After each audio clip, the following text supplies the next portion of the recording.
Хайрлы Акшамлар, добрый вечер на АТР Мосмозлар в студии Эмине Джипар. Которая не очень хорошо, и Осман Пашаев. А гость наш сегодняшний коллега, главный редактор сайта «Аргументы недели Крым» Заира Кадыров. Это из тех гостей, которым, не будем скрывать, я симпатизирую, считаю мастером репортажа. То есть в журналистике тоже у нас есть разные свои жанры. И сразу вот я думал, о чем же мы будем говорить? Вот просто как коллеги будет неинтересно. И вот какие-то вчерашние события в информационном поле нашем, крымско-татарском, сразу сформулировали первый вопрос. Для тебя есть отличие работать в медиа, которые близки к крымским татарам, и вообще и в других медиа? Ты работал и в тех, и в других, ты можешь это сравнивать?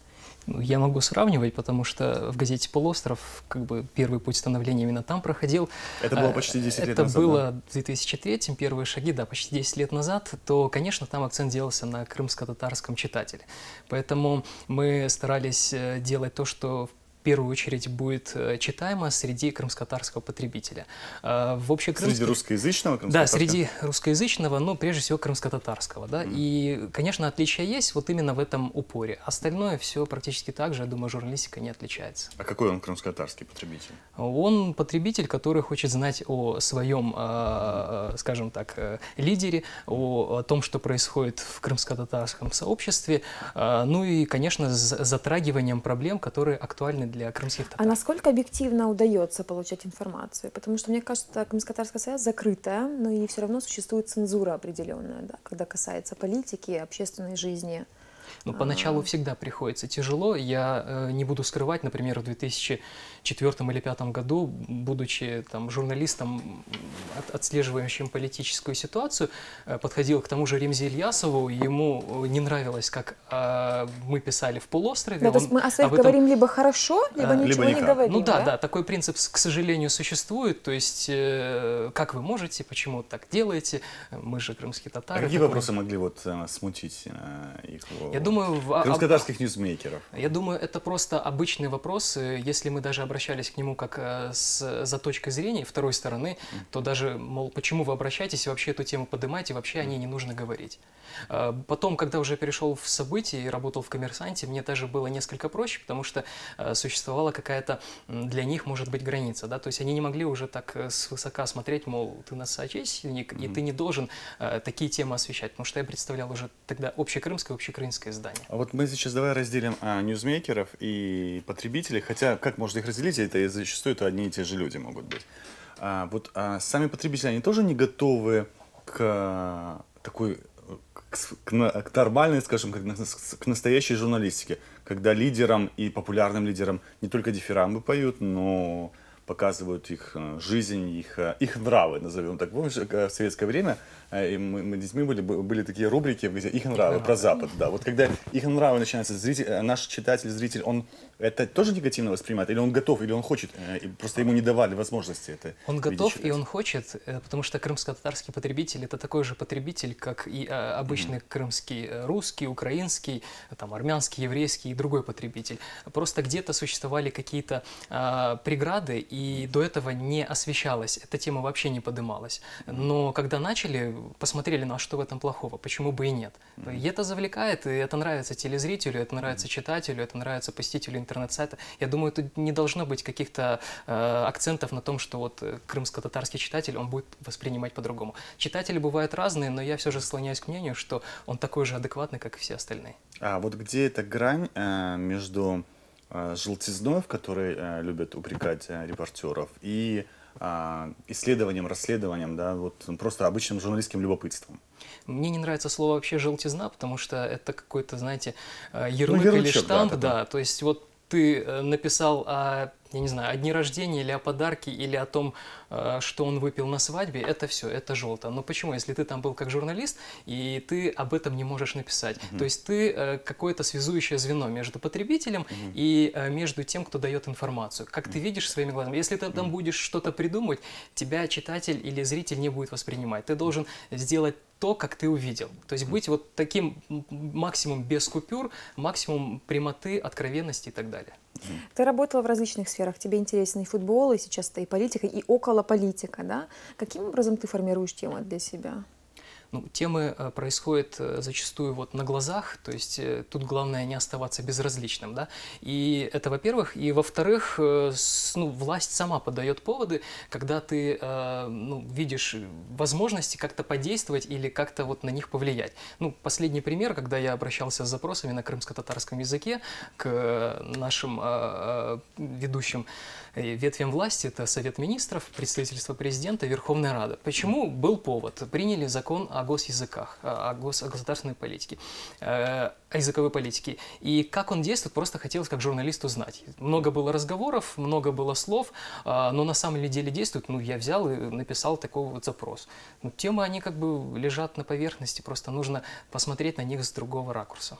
От темы, если можно, к амбициям. Вот, начинал в полуострове. Да. Да, это, опять напомним, в тот момент это была на крымско-татарского читателя русскоязычная газета. Потом была самая популярная на тот момент газета, она только начиналась, это «События». Да? Ты там был тоже репортером, специализировался, кстати, на чем? События больше? Я специализировался на светской хронике, потом отслеживал политику, ну, таким был То, политика. за что всегда можно быть обвиненным в желтизне, в подглядывании. Да. Как Оно ты даже сказал. перекликалось, и светская хроника, и политика, может быть, даже писались. И потом появляется в твоей жизни «Коммерсант», да, и, наверное, «Коммерсант» вот на постсоветском пространстве, вот в жанре газетного репортажа, наверное, это вершина, да, ну, как бы, у вас там задающим тон много лет был Андрей Колесников, да, и, соответственно, ну, вся репортерская школа, это, наверное, лучшая.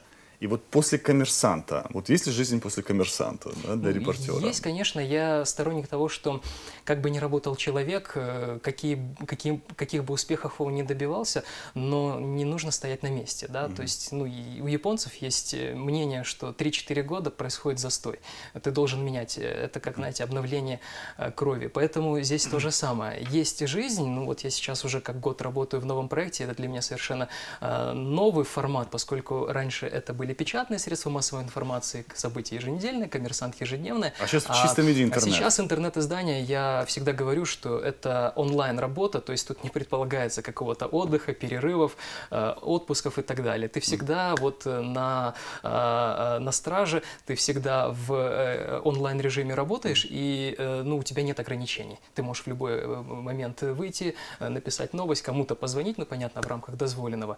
И это интересно, потому что это где-то в какой-то степени драйв, это где-то вот какие-то для себя лично ты цели ставишь, и не вижу ничего в этом. Ты и главный редактор, и практикующий репортер. Да, да, можно и так сказать. Вот сейчас какая команда вокруг тебя? Сколько это человек? Какого возраста это люди? Ну, это 5-6 человек. Говорю 5-6, потому что есть студенты, которые, ну, отчасти заняты, поскольку они еще учатся, они только начинают. Но я, когда вот пришел в этот проект, то обратился через руководство с просьбой привлечь вот такого-то человека по имени Аня Андреевская, тоже достаточно известный журналист в Крыму. И потом мы пошли по пути, опять же, приглашения известных личностей, но многие отказывались, может быть, боялись. Многие думали, что мы до выборов отработаем, и все. На этом проект закончился, но практика показывает, что мы работаем и дальше.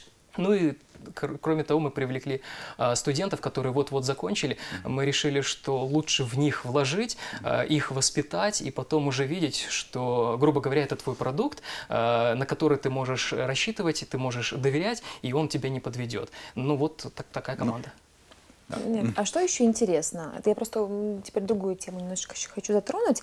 Для того, чтобы не было застоя, да, как говорят японцы, то есть кроме того, что ты освещал и светскую хронику, и спортивную, это футбол, да, и политика, и околополитика, какие сферы бы тебе еще были интересны? Например, там, через 5 лет какой проект мог бы ты вести? Ну, социальный ли? Я бы не заглядывал так далеко, потому что сейчас в нашем современном мире очень сложно строить какие-либо планы. Все меняется в течение, там, может быть, месяца, года. Сейчас ты одно, Хорошо, потом а другое. что-нибудь интересно? Есть ли какая-то конкретная сфера интереса, которую ты еще не освещал?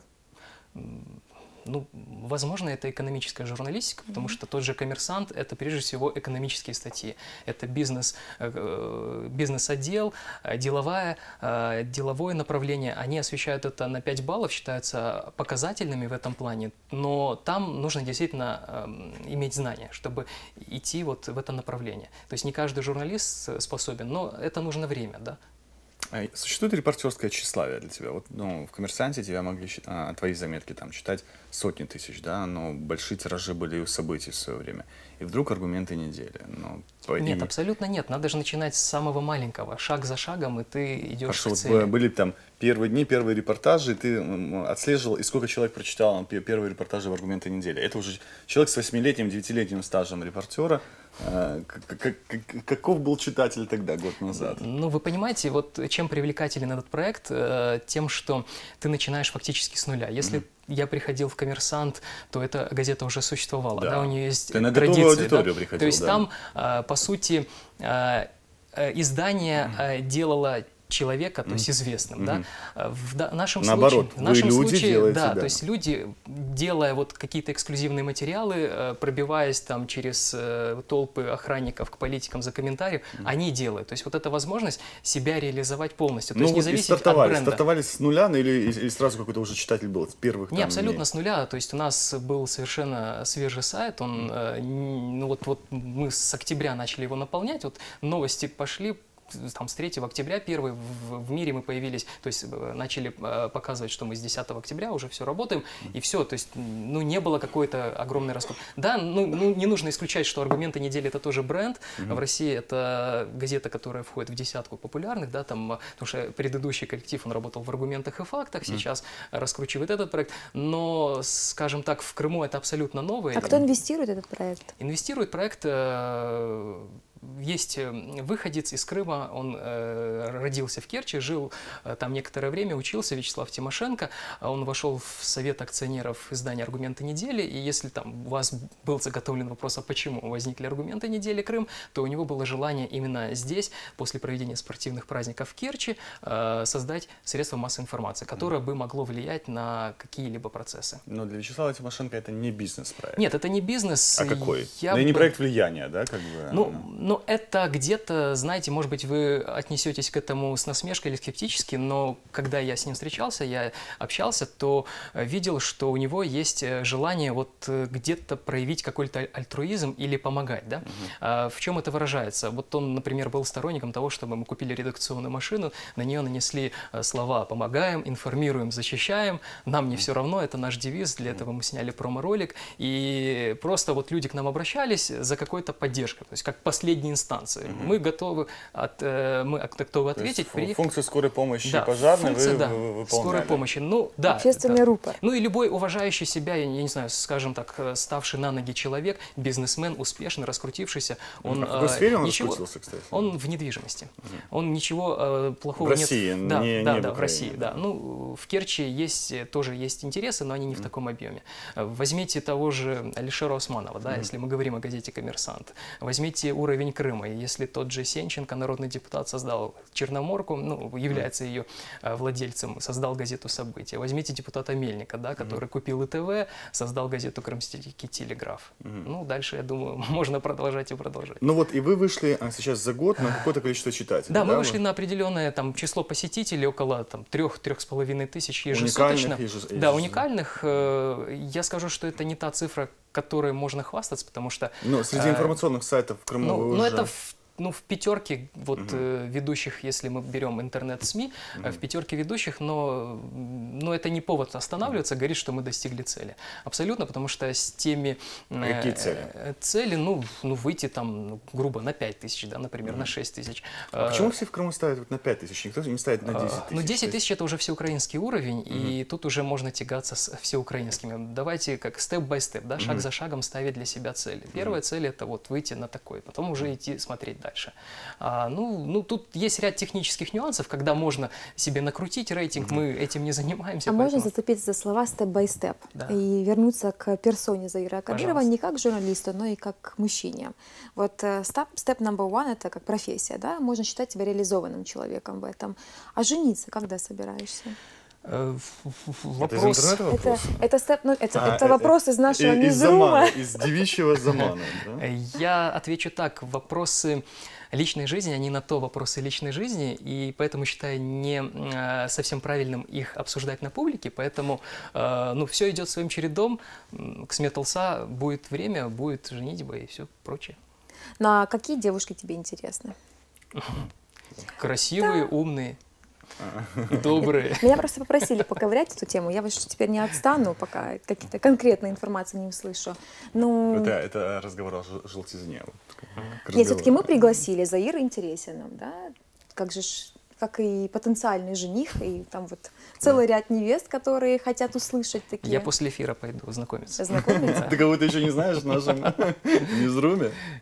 Ну, в Ньюзруме всех знаю, но кроме Ньюзрума же есть и другие Сделай люди. комплимент. Наверное, в мультимедийности, как сайт, вы сегодня лучшие, потому как тексты и видео друг друга дополняют и появляются, да, видно, что у вас нет этой искусственности. А вложим-ка мы на сайт чуть-чуть видеоряда, да, ну там естественным образом появляется. Сняли, на что угодно сняли, да, оно появилось.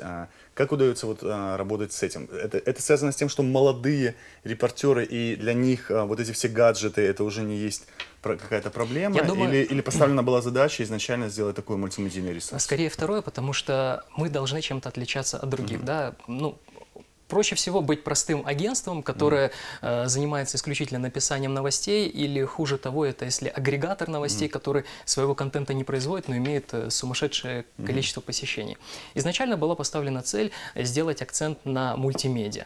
Это видео, это фото. Мы, кроме этого, делаем сюжеты, стараемся выходить там на уровень там, 1, 2, может быть, даже 3 сюжетов в день. Не всегда получается в силу нехватки времени, но почему бы и нет? Потому что мир меняется, да, мир становится современным, и каждая картинка увиденная, она только лишь привлечет дополнительного читателя или посетителя на сайт. Ну, пример простой, это последний, когда приезжал президент, и нами был снят на видеокамеру мобильного телефона, как оттаскивают эвакуатор машины, ну, якобы вот неправильно стоявшие на пути следования кортежа президента. 30 тысяч просмотров на нашем канале официальном YouTube, самое просматриваемое видео. Да? То есть, казалось бы, есть профессиональные камеры, есть оператор и так далее, и так далее. Но потому что это актуально, потому что это важно, потому что это интересно. Неважно, чем ты снял, неважно, как ты снял, но если ты оказался в нужном времени, в нужном месте в нужное время, то это будет востребовано. Вот, ну да, 30 тысяч хороший показатель, потому что я сейчас пытаюсь вспомнить, у нас 30 тысяч на канале YouTube более привалил только рэп-певец. Тоже, по-моему, Я не даже На знаю. втором забыл, месте знаете кто? Кто? Оскорбление Могилева Кужель, снятое на Да, фотоаппарат. да. Очень Мы, кстати, некачественно, очень ужасно. И мы но- воспользовались этим Да, видеорядом я видел в своем последний. сюжете. Да, Вы воспользовались Черноморка, там еще ряд киевских телеканалов. То есть мы говорим о том, что тексты читают, но не всегда читатель будет читать полностью текст. Нужно его разбавить. Поэтому мультимедиа для нас тоже в приоритете. Вот когда такие всплески смотрения, да, анализировали, насколько это крымский пользователь интернета или это уже из-за пределов накручено? Вот, например, наши максимальные вот эти просмотры, они показывали, что это уже не крымский потребитель. Это каким-то образом попадало вне Крыма, да, то есть либо Украина, либо даже Россия. И тогда такое количество заходов получалось. Около трети посетителей. Это... Вспомнил, это был певец Бахти, который выложил наше видео в своей группе ВКонтактах, и за счет этого только там из России было 30 тысяч просмотров. Вот. Здесь аналогичная ситуация, потому что новость стала очень резонансной, и ее перепостили многие киевские интернет-издания, даже российские, в том числе и «Украинская правда», но если ты попал на «Украинскую правду», то ты все, ты, можно сказать, король информации, когда они вывешивают на главной странице в видеорепортажах, то все, это просматриваем видео. Да, таким образом мы вышли на такой показатель в 30 тысяч. И, кстати, не только видео там было с табачником, видео с сигнализацией Януковича, тоже оно востребовано. У нас Симоненко и забрасывание крымскими татарами его яйцами Да. попало на первую Да. страницу. К сожалению- «Украинской правды» 16 тысяч просмотров, результат. Да, к сожалению, Крым бы не дал таких показателей, потому что еще интернет-культура, количество пользователей в Крыму все-таки хромает, мы уступаем городам-миллионникам, но идет постепенная интернетизация районов. Но поверьте, еще, наверное, несколько лет нужно подождать, чтобы полностью быть востребованным там, в глубинке, где сейчас, кстати, читают в основном печатные газеты, это либо коммунальные, либо многотиражки, особенно перед выборами, они там пользуются популярностью. Ну, буду выведывать все такие какие-то наши профессиональные секреты. Вот ты сейчас не только репортер, ты уже главный редактор, менеджер, да, вот у тебя стоит задача, чтобы была реклама и часть расходов окупалось от рекламных Скажу так, я поступлений? отвечаю только за контент, за наполнение, за направление работы корреспондентов. Все, что касается рекламы, это вопросы обсуждаются с собственником. И сейчас на данный момент не стоит такой задачи, чтобы была реклама, и мы вышли на самоокупаемость. Это вот к вопросу о том, что у человека, который нас содержит, является нашим собственником, как вы сказали, желание видеть там в нас какую-то скорую помощь. Да? То есть ему не важно, сколько он вложил денег, Ну, но на он данном этапе, видел, да, скажем. на данном этапе. Но, Поэтому мы... но у тебя же есть понимание, вот сколько должен стоить твой репортер, вот тот репортер, который бегает, прыгает и первым доносит информацию. Сейчас же Конвергентный репортер, как да, сказал Заир. Вот сколько он стоит сейчас на рынке, на крымском рынке? Вот. Ну, я вам могу, допустим, в рамках средних каких-то там рамок озвучить, ну, пусть это будет в районе 2,5-4 тысяч гривен. Это зарплата средняя, мне кажется, статистического журналиста, который способен отвечать требованиям современной редакции. Но есть, конечно, меньше заработок, если речь идет о новостном агентстве, или если речь идет о каком-то там коммунальном СМИ. Если это коммерческий проект, там цифра немножко больше, но вот в пределах вот этого среднего. Ну, и, кстати, вот общался с коллегой из Ровно, и когда услышал, он говорит, да блин, у вас такие тут зарплаты. Он сам из Ровно там озвучил мне в районе 1500-2000. То есть Крым, даже если так брать, в этой в сфере зарплат еще не очень даже плохие. Ты озвучил нам средние зарплаты, но Да. мы говорим о твоей редакции, где задача стоит быть первыми, да, и, соответственно, эти амбиции, они очень быстро развивают такой естественный отбор, кто подойдет. Не будем долго говорить, если Да. вы хотите конкретно услышать цифру, я не могу назвать, потому что по условиям договоренностей с собственником это является коммерческой тайной, поэтому я не могу озвучить ее публично. Но они И выше, вообще не могу озвучить. выше тех средних цен, которые ты озвучил. Ну, скажем, где-то рядышком. Чем увлекаешься, Заир? В этом современно меняющемся мире что тебе интересно? Э, Кроме ну, фотографии. Ну, да, фотографии — это тоже одно из моих увлечений, когда есть время, желание просто брать фотоаппарат, ехать фотографировать, ну или что происходит вокруг. Ну, увлекаюсь, наверное, как, ну, это осталось еще, наверное, с детства. Болею футболом, стараюсь не пропускать футбольные матчи. Раньше было время чуть побольше, и собирались с ребятами, журналистами, играли там раз в неделю, например. Да, на это хватало времени. Ну, а все остальное, ну, книги, журналы, газеты, просмотр фильмов, но это если есть свободное время. Сейчас, подчеркиваю, в основном свободное и несвободное время больше направлено на развитие вот этого проекта, в котором я сейчас работаю. Поэтому даже если я позволяю себе там какую-то свободную минутку, она непременно сопряжена с моей работой как журналиста. То есть я не могу, если у меня есть при себе телефон, флип-камера или просто мыльница, проходя мимо, будучи в отпуске, на отдыхе, хотя я в отпуске уже не помню, когда был в последний раз, я не могу пройти мимо чего-то резонансного. Если это попало, вот мне показалось интересно, я обязательно это сфотографирую, зафиксирую и напишу. Ну, это тот тип журналистики, когда уже непонятно, где хобби, где работа, потому что ты живешь Да-да-да, вместе это с камерой, абсолютно, да. ноутбуком, там, планшетом, да, и ты не привязан, наверное, к какому-то даже офису постоянно, да, или репортеры все-таки должны появляться на каких-то там летучках и, соответственно... Нет, естественно, есть какие-то планерки, есть какие-то совещания. Без планирования сейчас никак. Потому что если ты начнешь говорить то, но не будет четкого видения, то ничего не получится.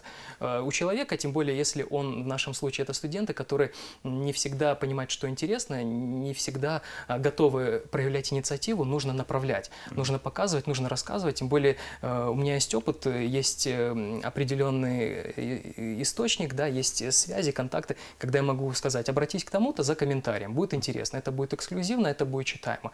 Он слушает, он впитывает, он воспринимает, и потом, ну, наверное, растет. Я думаю, что растет. Потому что за год я смотрю на своих ребят, то вижу, что произошел определенный прогресс. Вернулся бы в крымско-татарские СМИ? Я думаю, что... Ну, смотря в какой СМИ. Сейчас мы говорим о... Есть ли крымско-татарская СМИ твоего уровня сегодня? Ну, для меня сейчас, в настоящий момент, образцово-показателем является телеканал АТР. То, как он развивается, то, как Сейчас он... кукушка хвалит петуха за то, что Не-не-не, такая абсолютно. басня. Просто тут даже я бы не выделял его среди крымско-татарских СМИ, а среди всех крымских СМИ, которые есть на нашем рынке. Я считаю, что это телеканал номер один как по вложениям, так и по проектам, так и по людям, которые в нем работают. Поэтому тут ничего нет удивительного в том, что если я скажу, что да, АТР — это вот классный канал и так далее, ну, не значит, что я вот очень стремлюсь, да. То есть я могу сказать только об оценке этого телеканала. Ты прежде всего человек, который владел словом, да, и был репортером такого газетного и в интернете текстового такого жанра, хотя сейчас очень хорошо с видео получается. Вот мы говорим и о других СМИ, или там те, которые есть на рынке. Вот взялся бы за то, чтобы из существующего сделать современное СМИ, если появился такой проект? Ну, почему бы и нет? Надо всегда ставить цели, то есть если у тебя есть желание, если у тебя есть возможности, ведь каждый видит по-своему, да. У меня есть, например, определенное видение развития сайта, но не всегда в силу определенных обстоятельств, чаще технических, удается это воплотить в жизнь. Потому что интернет-сайт — это не только журналисты, это еще и технические работники, причем не всегда с ними удается найти общий язык, у них там, они живут в своем мире, то, как они видят и понимают, не всегда совпадает с твоим мнением, поэтому, когда я вижу, как работают, например, многие там киевские издания, да, или если мы берем в пример там российские СМИ конвергентные, да, то почему бы нам этого не делать? Что нам мешает? Ну, опять же, загвоздка там в каких-то, ну на данный момент сосредоточен. По-другому задам вопрос. Ты хорошо знаешь крымских медиа и владельцев, и медиа-менеджеров, да?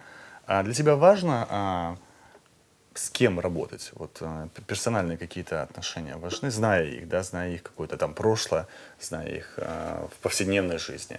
Сам вопрос собственника, да, личности, это важно? Влияние собственника на работу, да? Есть такой момент, это важно, потому что ты ну, где-то должен понимать, что этот собственник, он имеет определенные политические взгляды, да, и если его взгляды где-то совпадают с твоими, то почему бы и нет, да. Вот с кем бы ты не стал работать? Ну, чтобы пофамильно назвать людей. Ну, вы тогда вопрос встречный. Назовите, кто у нас есть. Сенченко есть. Ну, я там работал. Мельник есть. Часто приходилось сталкиваться с такой ситуацией, Вот, когда тебе нет, говорили? ответ, вот, Мельник есть. И ответ С Мельником не работал бы. не работал Нет. бы. Ну, кто там? Есть государственные СМИ. Нет, ну, государственные СМИ исключено, потому что здесь мы... Тимиргалиев. Нет, ну потому что мы столкнемся с цензурой, ну, в плохом понимании Бахаревой. этого слова и так далее. Кстати, на «Крымскую правду» тоже приглашали, когда события были на грани закрытия. Да, но есть какие-то взгляды идеологические, да, они не совпадают с взглядами собственника, и, конечно, я там никогда бы не работал. А какие взгляды есть идеологические? Ну, какие? Ну, Существует ли понятие принципов в журналистике? конечно, существует. Какие принципы у тебя? Я думаю, журналиста? принципы, которые присущи человеку, они отображаются на его работе. Ну, для меня это объективность, максимум открытости, несмотря на то, что я не ответил на ваш вопрос о том, что у меня с личной жизнью, и объективность вообще по жизни в целом. Принципиальность где-то, да, и несогласие с тем, что где-то происходит несправедливость. Хорошо, где это мерило, вот по которому, то есть система координат, да, где это открытость, где это закрытость, это согласно чему? Согласно там достижениям французской революции, согласно там исламским принципам, согласно вот чему, да, вот. Есть какие-то семейные ценности и традиции. Ты, когда тебя воспитывают, да, когда ты глядя на своих родителей, то, что они тебе говорят, когда ты растешь, скажем так, в примерной или образцовой семье, или в обычной нормальной семье, в которой соблюдаются какие-либо принципы, то они, эти принципы, сохраняются в личной жизни. Ты будешь соблюдать принцип, вот, например, объективности. жениться? Да, принцип объективности. Женишься? Минута осталась до конца эфира. Твоя будущая избранница будет крымская татарка или неважно кто? Да, крымская татарка. Это был Заир Акадыров, главный редактор сайта «Аргументы недели», задача которого выйти на 5000 читателей и Жениться на крымской татарке. исходя из принципов объективности. До следующей среды.